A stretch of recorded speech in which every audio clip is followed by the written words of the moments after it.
कराची और लाहौर की एक है तो सही। आप मैं इतने एक्टर्स से बात करता हूँ और वो असल एक आपको नज़र आती है, क्योंकि Karachi work wise is amazing. यहाँ की प्रोडक्शन, यहाँ की पंक्चुअलिटी, प्रोफेशनलिज्म बहुत जी अच्छा है।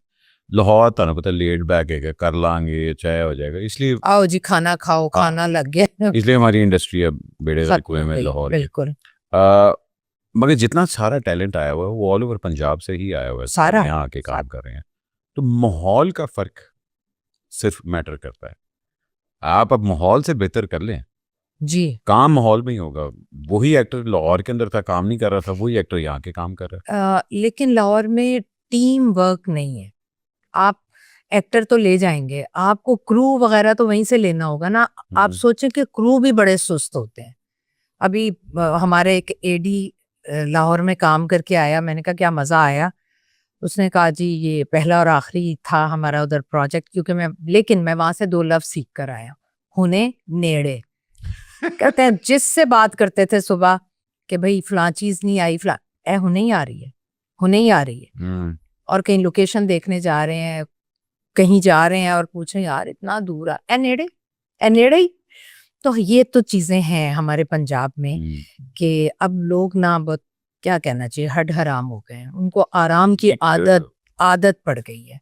हाँ, मैं तो 100% एग्री करता हूँ। लेकिन ऐसा सब में नहीं है। अभी काशिफ निसार का मैं कर रही हूँ प्ले, उनकी पूरी टीम इतनी मेहनती है, पूरी क्योंकि टीम काशिफ भाई जबरदस्त। भी ढीठ हैं। तो हाँ उन्होंने क्या, मैं नहीं आके कराची से काम करना, मैंने करना है लाहौर में ही काम। आ, तो ये डिपेंड करता है वैसे शायद आप कैप्टन पर या फिर लेकिन जो वो खसलत बन जाए, जो एक आपकी खसलत बन जाती है, वो चेंज नहीं होती। हाँ, तो वो चेंज देखें, फिल्म इंडस्ट्री खत्म हो गई, इससे बड़ा नुकसान क्या होगा पंजाब का। मान बिल्कुल बिल्कुल। जी पीटीवी से, न्यूज़ से, थोड़ी सी टीचिंग भी, एक्टिंग के अंदर ट्रांजिशन करना। और जहाँ मतलब ऑब्वियसली बात है, कैमरे से तो बंदा है मतलब वो हो जाता है, फेमिलियर हो जाता है। लेकिन एक्टिंग के अंदर सबसे बड़े हर्डल क्या फेस हुआ था आपको? क्योंकि पीटीवी के अंदर तो आपने 15-20 मिनट न्यूज़ पढ़ी, घर जी गए, इसके लिए प्रेप करना पड़ता है, मेकअप करना पड़ता है, कैरेक्टर बनाना पड़ता है। एक्टिंग में आने से पहले किसी ने कुछ कहा था कि ये अब काम करने जा रही हो? अच्छा, एक्टिंग में तो मुझे बहुत प्यार मोहब्बत से और बहुत चाहत से चमक आपको लाया गया था। चमक है, चमक से यार। एहसन तालिश जी जी जी बिल्कुल। डायरेक्टर थे और उसमें तो बड़ी मुझे, और उसमें मेरा कैरेक्टर पहले ही ड्रामे में कन्विंस किस तरह हुई?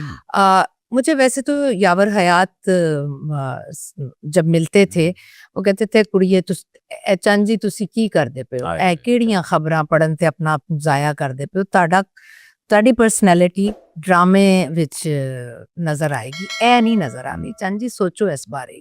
तो वो अक्सर मुझे ये बात कहा करते थे। फिर उज़मा गिलानी भी मुझे कहा करती थी कि तुम एक्टिंग क्यों नहीं करती हो। तो तब पता है मैं क्या करती थी, मैं कहती थी एक्टिंग करना अच्छे लोगों का काम नहीं है। अरे हाँ तब हाँ, तब जाहिर आप बात है। देखें 81 की बात है, 81 82, बिल्कुल बिल्कुल। तो आप ऐसे ही सोचते थे। तो वो मैं देखा करती थी इनकी रिकॉर्डिंग्स, वो जो लॉन्ग प्लेज होते थे, मोहम्मद निसार हुसैन, सायरा काज़मी जो डायरेक्ट कर रहे होते थे और पैनल पर, और मैं पीछे खड़े होकर पूरा पूरा ड्रामा देखती थी। मैं कहती थी अल्लाह कितना मुश्किल का, क्योंकि रिहर्सल के बाद 1 टेक होती थी 5-5 7-7 मिनट हाँ की। हाँ, वो तो दौर ही अलग था। वो मैं देखा करती हूँ, मैं कहती थी ये बड़ा मेहनत तलब काम है और ये अच्छे लोगों का काम नहीं है। हमारे दिमाग में ये डाला गया था। अच्छा, नाल ही कहता है किड्डी मेहनत कर दे पहने, पर अच्छे लोग का पर ना अच्छे काम लोग नहीं गए। मैं इसलिए अब कह भी देती हूँ कि अब मैं खुद इस फील्ड में हूँ और मैंने देखा है कि बहुत ही अच्छे लोग हैं इसमें।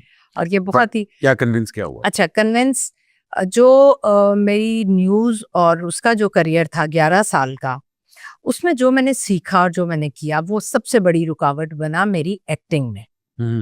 क्योंकि जो मेरे लफ्ज़ों में क्लैरिटी होती थी, जो मेरा लबो लहजा था और जिस तरह से जो तलफ़ुज़ था प्रॉपर है भी बोलना है, उसने मुझे थोड़ा तंग किया एक्टिंग में आने के बाद। क्योंकि हम जब स्टूडियो में, लाहौर में स्टूडियो में करते थे, तो साथ वाले फ्लोर पर जो भी होता था कहते थे ये सबा फैसल की आवाज़ लग रही है, यानी वो खबरनामा सुनते थे। हाँ बिल्कुल। और वो मैं कहती थी या अल्लाह वो छाप कब हटेगी, कब मुझे एक एक्ट्रेस माना जाएगा।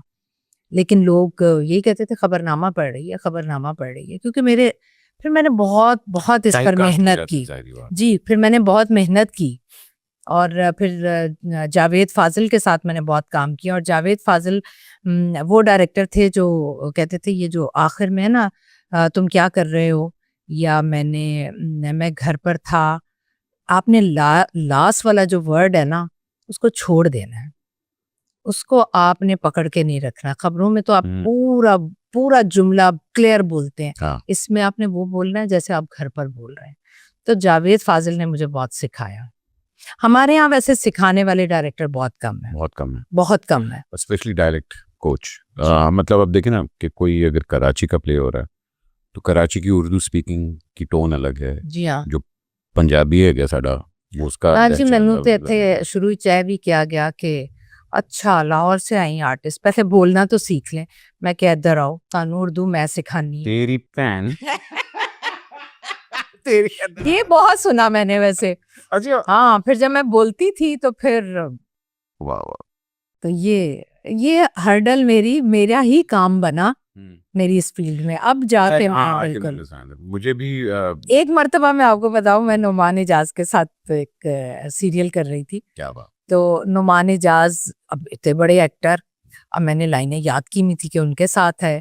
अब मैं एक एक लफ्ज बोल रही हूँ और वो अच्छा यार रीटेक कर लो। मैं इतनी खुश उसके बाद, मुझे लगा एक्टिंग में अगर आर्टिस्ट भूलता नहीं है ना तो बहुत बड़ा एक्टर है। अच्छा कि लाइन याद हो जाए। तो मैंने कहा मैं इस वक्त नुमान इजाज से बड़ी एक्टर बन गई। वो तो 2-3 टेक करवा रहे हैं, मैं तो नहीं करवा रही। और आज मैं सोचती हूँ कि कितना बेवकूफाना मेरी सोच थी। कभी इस तरह हुआ है कि स्क्रीन किसी के साथ शेयर करते हुए इंटिमिडेट बंदा हो जाए कि मतलब कि यार मतलब पसीने छूट जाए? लोग हुए होंगे, मैं नहीं हुई। अच्छा नहीं, अंदर अंदर से तो होता है नहीं, मुझे जितना कोई मुश्किल आर्टिस्ट होता है उसके साथ परफॉर्म करने का उतना मजा आता है, क्योंकि आप भी उतने प्रिपेयर होकर सेट पर जाते हैं, कॉन्शियस होते हैं और मजा भी आता है और वो ड्रामा देखा भी जाता है। इसीलिए मैं कहती हूँ ना, मेरे साथ को आर्टिस्ट मैं सबसे पहले देखती हूँ कौन है। जिस टाइम पे आपने इंडस्ट्री में कदम रखा था वो रख रखा बहुत होता था, बड़े का, सीनियर का, यंगस्टर्स का, मतलब एक पूरी एक हायरार्की होती थी। वो हायरार्की नहीं है, आपको नहीं नजर आती। अब नए बच्चे आ रहे हैं, बहुत अच्छे हैं, टैलेंटेड भी हैं, लेकिन फेमस होने के लिए आ रहे हैं और आपको नजर भी आ जाता है कि कौन फेमस होने के लिए आया और कौन मेहनत करने के लिए। कभी किसी से कुछ इस तरह तो हुआ होगा कि अच्छा यार इससे जरा दूर ही रहें, इस्लाम दुआ तक ही रखें एंड ऑल दैट? पहले तो मैं बड़ी बेतकल्लुफी से, मुझे ऐसा लगता था हमेशा से अहमद कि जब सीनियर के साथ कोई भी काम करता है, मैं करती थी जब सीनियर के साथ, और सीनियर बहुत लिए दिए रहते थे तो मैं कॉन्शियस हो जाती थी, मैं अपना 100% नहीं दे सकती थी। और मैंने पहला ही ड्रामा सीनियर्स के साथ किया, उज़मा गिलानी थी और फैसल भी, सभी थे, सभी बहुत अच्छे आर्टिस्ट थे और सबने बड़ा कोऑपरेट किया। तो मेरी कोशिश होती है कि मैं बहुत कोऑपरेट करूं, लेकिन आजकल नए आर्टिस्ट वो आ रहे हैं जो घर से हीरो हीरोइन बनकर निकले हैं और वो सेट पर बाकायदा हीरो हीरोइन हैं। और अगर कोई ऐसा समझे तो मैं उससे ज्यादा बात ही नहीं करती। लेकिन मैंने कभी किसी को स्नप नहीं किया, काम से काम रखा, क्योंकि जरूरत नहीं है। वो कहते हैं ना, अपनी इज्जत अपने हाथ होंदी, तो वो बेहतर।